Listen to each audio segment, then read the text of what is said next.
So this is Joyakgol. He's visiting from Jeju Island right now. He is somebody who's been deeply involved in anarchist activism in Korea over the last 15 years, and who happens to have a amazing, tremendous knowledge of the history of anarchism in Korea beginning in the late 19th century. And so he's here to tell us about that history, as well as and how it's evolved, as well as some of his own work. He's been involved in so many different projects: anti-urban redevelopment, anti-militarism, anarcho-feminist projects, a whole bunch of other things. So we're really happy that you guys could come out to support this talk and listen.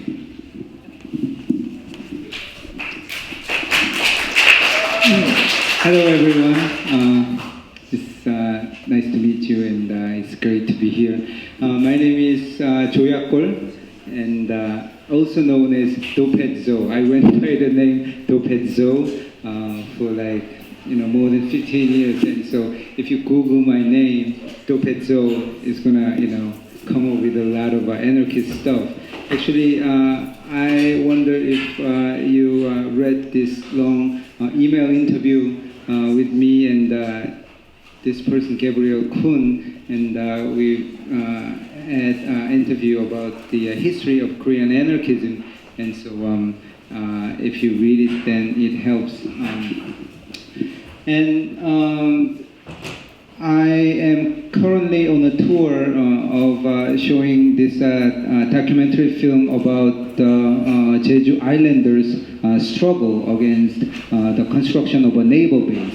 This naval base is being constructed by the South Korean government and this large company, Samsung, but then it's going to be used by the U.S. naval forces. And so the villagers and the islanders of Jeju Island, actually, Jeju Island is a small island of the south coast of South Korea. You cannot see it very well, but you can understand that it's located at a strategic point.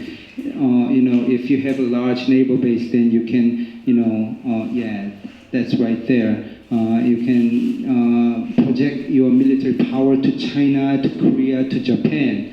And so historically, this island of Jeju has been the target of foreign invasion or foreign forces. Anyway, when this word of showing this documentary film about the Jeju Islanders' struggle spread, the villagers and Jeju Islanders found out, and then they took up a collection and they sent me. So that's why I am here. And then I was chatting with Liz about social movement in South Korea, and then we talked about anarchism, and then she suggested I should have a lecture kind of thing, or just meeting with a lot of people, because people here would be interested in hearing more about what's going on in South Korea in terms of anarchist movement or radical social movement.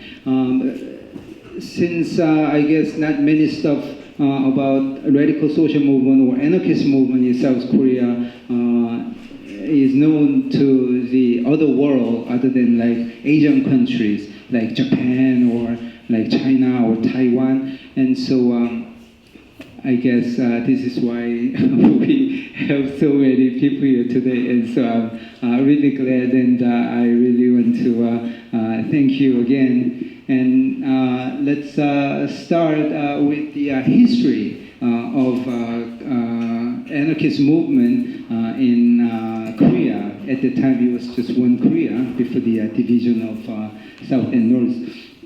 So there are lots of books in Korean language as to when the idea of anarchism was first introduced to Korea. And some scholars or some professors say that it was late 19th century. It was around 1886 or 1889 at the time. Some of the Korean actually students studying abroad, like in Japan or European countries, learned about anarchism or anarchist movement, and then those students actually translated to Korean language, and so that's when Korean people first heard of anarchism. But then some other people said it wasn't the first introduction of anarchism to Korea. It was around 1910 when Japanese anarchists started translating all the Western anarchist works into Japanese language, and then many Korean people started translating from those Japanese language translation to Korean language, and then many people started read, what anarchism was about. So before the Japanese annexation to Korea, Korea had a long history of feudalism. It was Joseon dynasty, like king. Ruled the whole society, and it was like from 14th century till early 20th century, and then Japan became like one of the superpowers in the Asian region, and then it had this desire to eat up neighbor countries, and Korea became the first target. And so in 1910, Korea became the colony of Japan. And the Japanese imperial rule was really severe and ruthless, and it was really violent. So that condition actually made the Korean anarchism or Korean anarchism movement like nationalistic.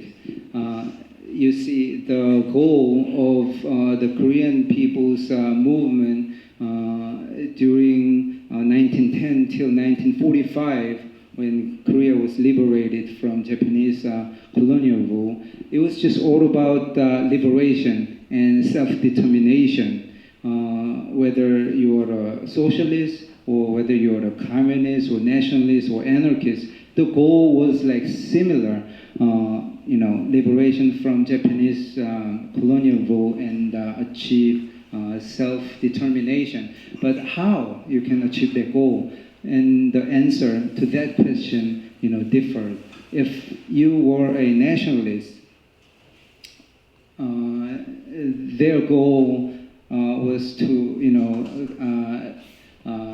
liberate Korea from Japan, but then they concentrated their energy to like diplomatical way or education or things like that. And then socialists, they mostly resorted to people's uprising, I guess. So they focused on like organizing, people, and then I guess anarchists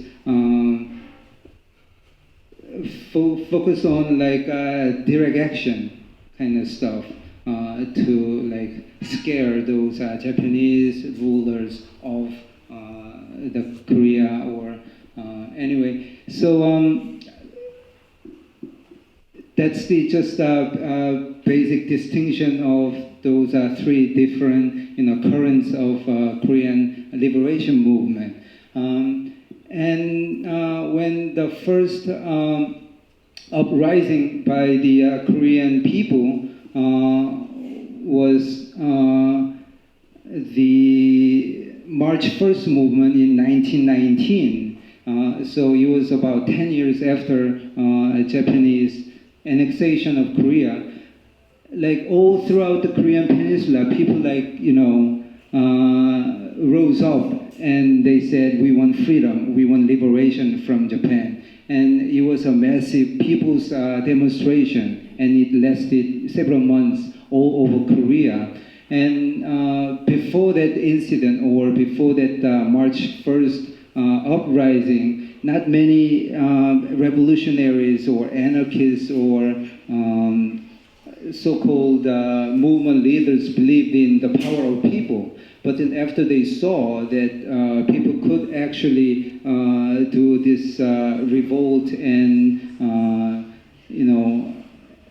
actually shock the world, they were influenced by the power of the people. And then from there,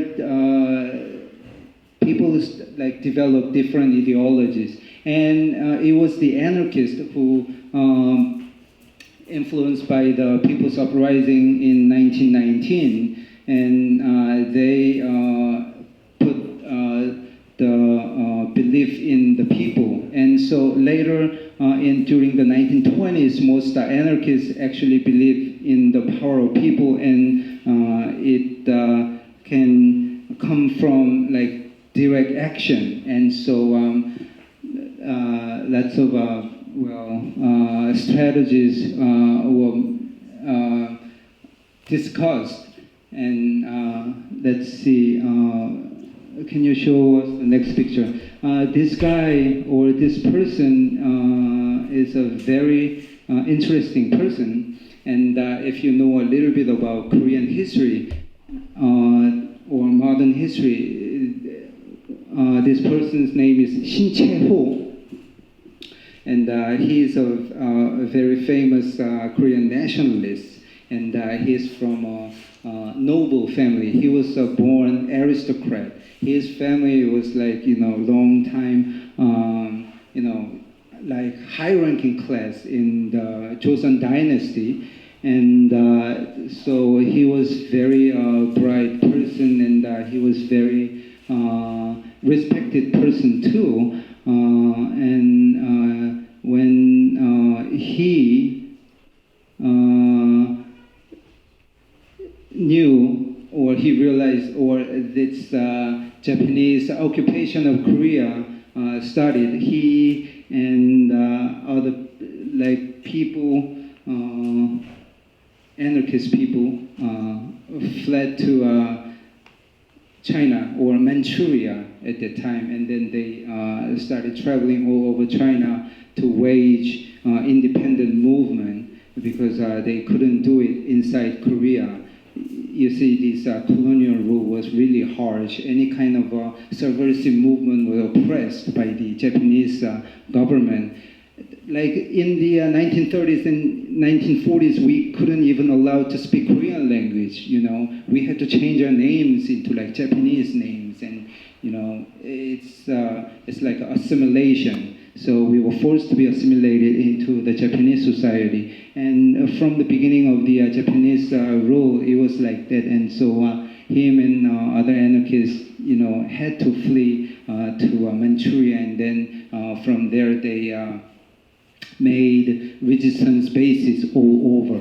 Like, for example, they established military academy stuff, because they, at that time, they believed in direct action, and they wanted to actually wage war against Japanese imperialists, and then they really wanted to win. And so, can you show us the next picture? Yeah, his name is Lee Hye-young, and he's also very respected nobleman. And then he sold out all his property, whole lot of money, like millions of dollars. And then he and his whole family fled to Manchuria, the northern part of China. And then he and other friends, Korean anarchist friends, did a lot of anarchist organizing or direct action. Direct action means at the time is like bombing the Japanese police headquarters, or assassin, key Japanese rulers or Japanese collaborators. And so they did that kind of thing. But Lee Hye-young and Shin Chae-ho, those people were very respected person, and then they funded many different anarchist movement, and so like young people. Actually, Yu Hae-young was 66 years old when he fled to Manchuria and studied this anarchist action to achieve independence from Japan. It was around 1910, and then they spent most of the years of 1910s in like making material bases all over China. And actually, many people, I think, know that after 1945, Korea was divided into North Korea and South Korea, and those nationalists, people who took nationalist approach to gain independence from Japanese colonial rule became the South Korea, and then the socialist or the communist approach to gain independence went to the north, and they become North Korea. And then anarchists. You had like many anarchists at the time during the whole Japanese, colonial times. Where should you go? Where would you go? There were no like middle, in between north and south. There was just this 38 parallel, this line, heavily fortified, demilitarized zone, and so it was very interesting point why after 1945 all the Korean anarchists became more and more nationalistic. They chose South Korea. Why? Because they hated the communist rule. And the reason why they hated communist rule is that before the Russian Revolution in 1917, actually Korean anarchists and Korean communists were really close because they believe in the same thing, anti-capitalist rule or oppression from anything. So they shared this similar vision, and so they were really close. But then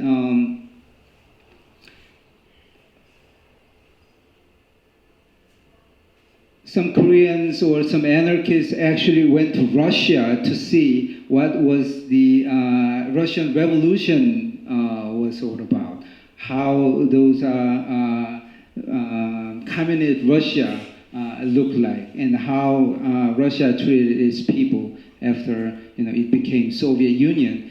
And then those anarchists experienced like harsh backlash from the Soviet Union's rulers, I guess, because from 1917 to like 1920s, there were like kind of a civil war in Russia too.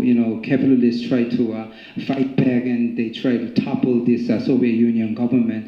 Anyway, so at that time, the Soviet government was really repressive, and as you know about this, the peasants uprising in different Soviet cities, and soldiers uprising in what city? St. Petersburg, and they were all like brutally suppressed, and many of them were killed by the Soviet Union army, and so they were like disillusioned with the Soviet Union. And then in the independent movement, inside the independent movement, like I said, there were like 3 different sectors, and then internal, power struggle between the communists and the anarchists was strong. It got, stronger and stronger, and so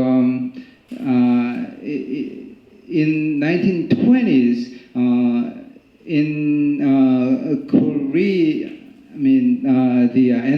The Korean anarchists were like actually doing a lot of things together with communists, but then in 1930s they didn't work together with the communists anymore, because some communists tried to kill anarchist movement, because anarchist movement were getting bigger and bigger, and so communists were afraid of anarchists, getting bigger and taking over the power and that stuff. Even though anarchists actually were not interested in taking over the power, all the anarchists actually cared about was just to strengthen the Korean people and achieve independence. But sadly, the communists didn't see it that way. And so there were lots of internal dispute, and then Korean anarchists and the communists became enemies. And so those are nationalists. They were really oppressive too. But then during the Japanese colonial rule, the goal was similar, to achieve independence, and then we didn't know how those nationalists would rule Korea, and so I guess the anarchists chose South right after the liberation from Japan, and then Korea was divided. Of course, many people, including communists, anarchists, and nationalists, try to gain unification, because Korea didn't want to get separated. It was separated by the foreign superpowers like Russia and the United States. They believe that the United States and Russia thought that Korean people were weak. It was just, a newborn country. And people didn't know about democracy. That's what they thought. Korean people couldn't govern themselves, and so for some time being, these outsiders should teach them, govern them, and so the country was divided. Anyway, so there was a big debate where anarchists should go, and then there was this general meeting or general association of all Korean anarchists in 1946, and at that meeting was held at a small southern city of Korean Peninsula. And then decided to go to the South and then join the nationalists. It was the beginning of a tragedy. And this photo is a group of Korean independent militants who did a lot of violent way of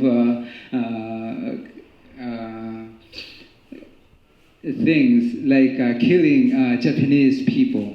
They were called 의열단, and mostly they were based in Shanghai. And in 1920s and 1930s, actually, many Japanese people afraid of those 의열단 members, because you can see those Hollywood-style movies about them. There are some mainstream movies in Korea, and then, title is like anarchist in the 1920s and 30s. They all look like that. But not every anarchist were supporting this kind of, stuff. It's very interesting. Many anarchists actually worked on farming or education too. And then after 1946, that all of them chose to go to the South. Actually, they started making farming communes throughout the South Korea, and developed education facilities, like alternative schools. And so they focused on that kind of thing, because right after the separation of Korea, the Korean War broke out, and many people died. How many? More than 6 million people actually died during the whole Korean War. And before the Korean War, on Jeju Island, like 30,000 people were killed by the U.S. military's government, and then it was the Korean police and constabulary. It wasn't the official military, but then it was this self-armed groups, and then they became the South Korean military in 1948. Anyway, the massacre were committed, and then many people died. And then after the Korean War, the situation became really, really severe, and no other criticism against the government was allowed in South or North. It was the same situation which lasted for like 30, 40, 50 years. It was like similar dictatorship in the South and in the North too. And so literally anarchists just couldn't continue what they believed in. They wanted to, do more like revolutionary kind of thing, but even they like start talking about it, they were like sent to prison, and they would just disappear, like, the KCIA was really strong, and then, like you don't want to fight against the government because it was, dark ages. And so from like Korean War, 1950s and 1960s and 1970s, there were no virtual anarchist movement in South Korea. I don't know about North Korea because I guess no anarchists existed in North Korea either, because most anarchists chose to stay in the South, and then the North became the communist rule. And I assume that the political situation was similar, and which was almost impossible to continue your subversive ideology or actions against the status quo. And so, like almost until 1980, like you couldn't hear anything about anarchism. So the strategy that South Korean anarchists used was to change their name. When I first became an anarchist, it was 1990s, and I met a lot of surviving old, the first generation of Korean anarchists. They were all men, like grandfathers, kind of all in their 70s and 80s. They talked to me like interesting stuff, like how they were doing in the 1960s and changes, 60s and 70s, how they had to change their identity into a self-reliant person, or how, anyway, they had to name their ideology into something new, so that like the government people or the oppressors cannot actually know what they were all about. And so they had to spend a long time undercover, as an undercover Korean movement. So like I said, they were like doing a lot of farming things and education things, but then they couldn't teach the essence of anarchism. The famous Western anarchist books like Kropotkin, and Bakunin, Tolstoy, they were all translated into Korean in 1920s and 1930s, and those books were totally banned. And like 1950s, 1960s, we couldn't read those books anymore. So it was like a total rupture. So there was no continuity in Korean anarchism. One thing that we envy about the Japanese anarchist movement is that they didn't experience this kind of cutoff. Like when the first Japanese came about, like in 1910s, the anarchist movement continued in Japan. So you can say, like you can hear a lot and you can learn from those previous generation.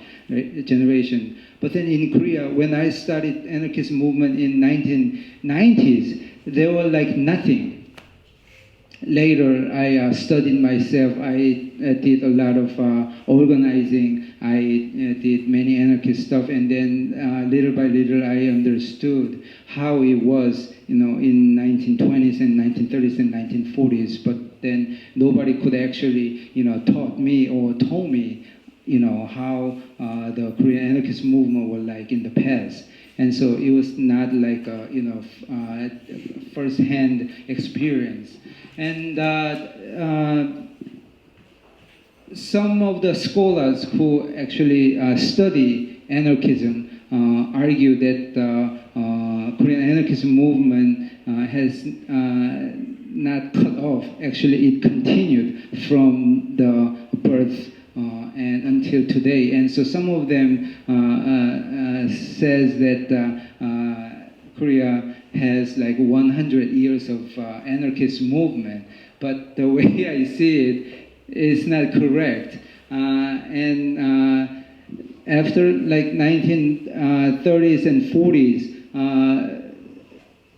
the second generation of Korean anarchists who were active in the 1940s until like 1970s and 80s, they had this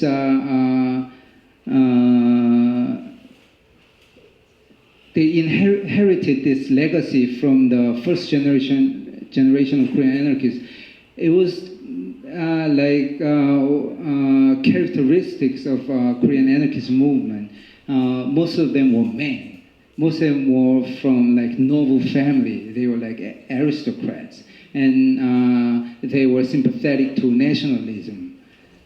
They were like three major characteristics of Korean anarchist movement in the past. And so in like 1990s and like the 2000s, we still, some of the anarchists have this tendency, like nationalist tendency, or like, men, or like educated,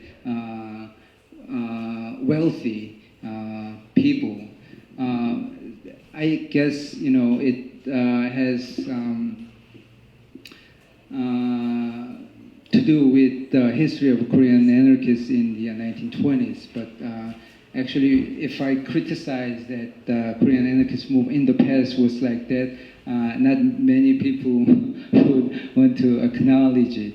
But anyway, so during the whole military dictatorship in South Korea in 1960s and 70s and 80s, no like actual like radical social movement existed. It was like era of silence and oppression, and no like social movement existed. And then in 1990s, there started like several Korean anarchists or individuals. I can tell because during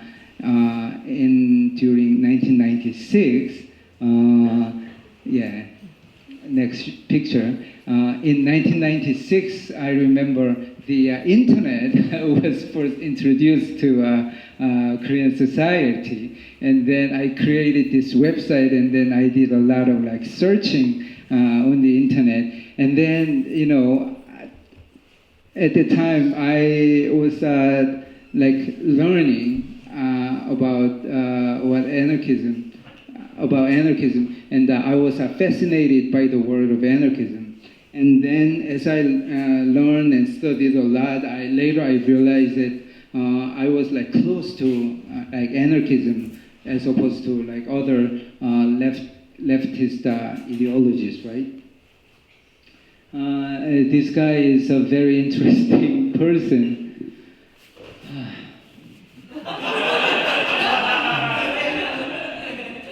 He was born in 1923, and why do you laugh? I don't understand. He was born in South Korea, and then he was a self-taught communist, real hardcore communist. He learned or he read, according to him, every works by like Lenin and Marx and Engels and everyone. He almost memorized everything. Can you believe that? And during the Korean War, well, he started organizing this Communist People's Committee in Seoul. He was one of the cells who did a lot of organizing work in Seoul. Really interesting story. And then, during the Korean War, he fought, with the North against the South. And then after the war, he stayed in the South as an undercover like spy. And then, like for about, I guess, 6 or 7 years, he was like lurking around in South Korean society, trying to, subvert the system. But then he was caught by the CIA, and then he went to prison for like 15 years. So-called these long-term political prisoners in the South. There are like tons of them, like him. And then they all refused to convert their ideology into like capitalism, or they like refused to convert to change their ideology or give up their belief. South Korean government or the KCI, they all like this made this false promises to the prisoners, like if you give up your ideology, then you can get released right away. So just sign this paper. I'm not going to do any more subversive work. And then he could have been released earlier, but then, just like every other political long-term prisoners, he refused to sign that. And then, before he went to the prison, he knew that the day would come, getting arrested and spending a lot of time in prison. He said to me that he memorized all the work and all the books, so that in the prison you couldn't read anything, but you still have to remain like a hardcore socialist. You have to memorize everything in your head so that you can, think it over and over, and then you can remain, as a communist. So that's how he endured this long time of imprisonment. But then, when he was in prison, he started studying really hard. Well, he went to the Seoul National University, one of the top universities in South Korea. And I guess he was a very intelligent person at that time too. It was like 1970s and 1980s. The Korean society became like industrialized, and then we would witness a lot of environmental problems and a lot of social problems, like military dictatorship, like democracy, that kind of thing. And then he was able to read a lot of stuff after spending 10 years in prison. And then little by little, he didn't tell anybody about this when he was still in the prison. But then he started having this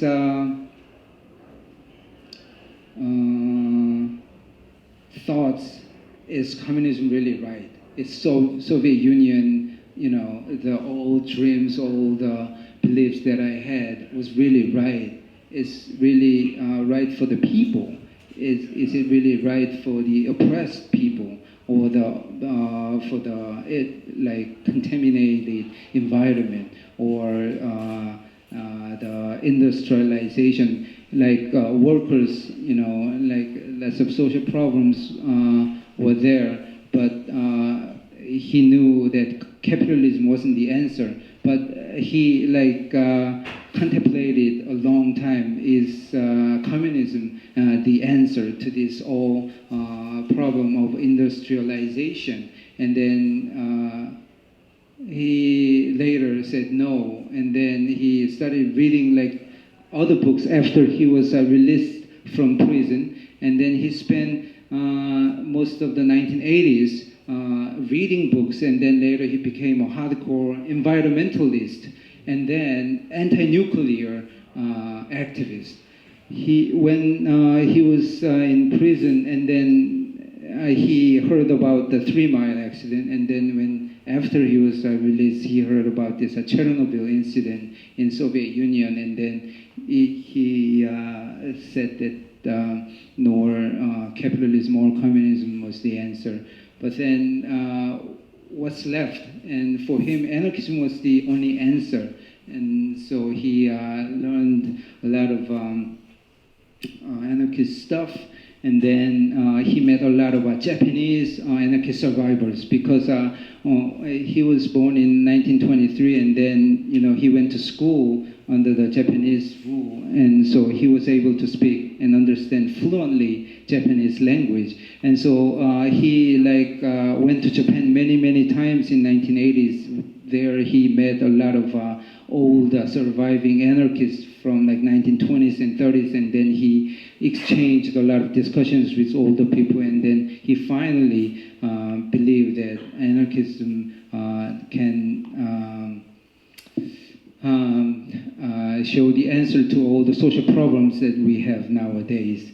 And then he became more and more active in 1990s and in 2000, because in 1990s he had no friend in Korea who could understand his political stance. So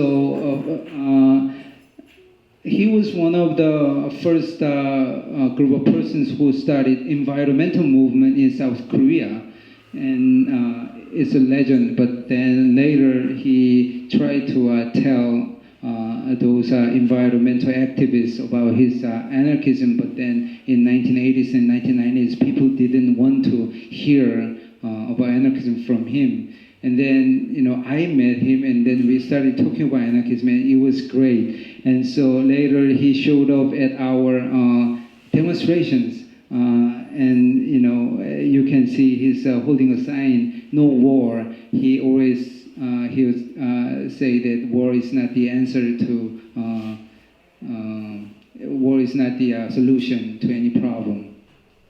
When we did this anti-war protest in 2003, after the U.S. invaded Iraq, and then he translated a lot of great Japanese books into Korean in terms of anti-nuclear movement and anarchist movement.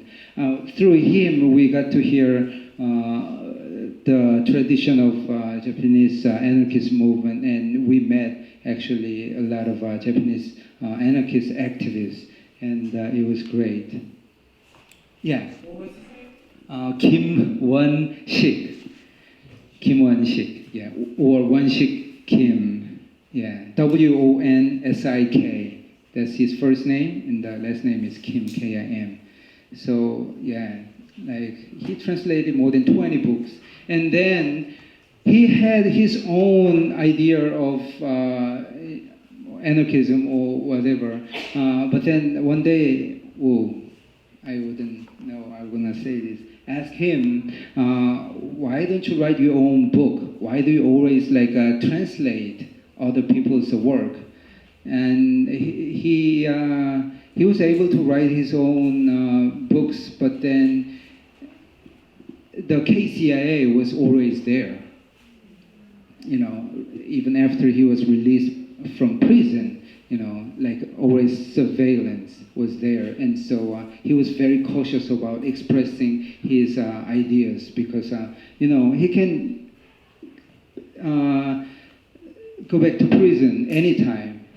Nobody knows if the KCIA decides to, send him back to prison, then, he can disappear. And so he was very cautious, but we know that he was a great anarchist. But anyway, he died last year. When he was arrived, we did many demonstrations together, and actually he was the one who taught me that environmental activism and peace activism and anarchist activism are not the separated ones. They're all together, and if you go deep, it's all the same. And that's another, street protest that we were doing against this conscription system. Korea is South Korea. When I say Korea, it's all South Korea. I don't know much about North Korea. I guess you should know more because everything is blocked. Everything about North Korea is just blocked in South Korea. We cannot talk, we cannot meet, we cannot, have any information about North Korea. All the information and knowledge about North Korea we can get to here is from like the government sources, which is totally incorrect. And so I don't know much about North Korea anyway. So conscription or the compulsory, military service system is still in South Korea, and so I was drafted too. And those horrible experiences that I had in the military, like 2 years you train to kill, you train to hate North Korea. Like everything that you learn is how to like hate and kill North Korean people. And then, if you are not trained well, then you can get all the corporal punishment every day. Like it was really harsh. And so those like trauma that I had in the military made me what I am now. I hated this authoritarian structure. I hated this government or the state system that make you think like them, or like I have to become another authoritarian person to practice this militarism to my like junior like soldiers who were just younger than me, and I hated that. But then I had to like beat those young people because they were not trained well. I hated that, but I had to. And so after I was released from the military, I gave it a lot of thoughts. And then, it took me a long time to become an anarchist, but then around like in the late 1990s, finally I realized that maybe anarchism is the way that I should, continue throughout my life. And so I started this anti-conscription movement, and he was there, and you can see we would have the like banners and signs, and we go to the streets and collect signatures from the citizens. And then I couldn't do it when I was in my like early 20s. I didn't know that I could resist the conscription. At the time there were no conscientious objection to military service movement. And later, people started this movement, and so they openly said that I'm not going to the military, I'm not serving for the government, later I choose to go to prison. And then lots of young people actually still go to prison because the South Korean society is not allowing its citizens to have alternative service.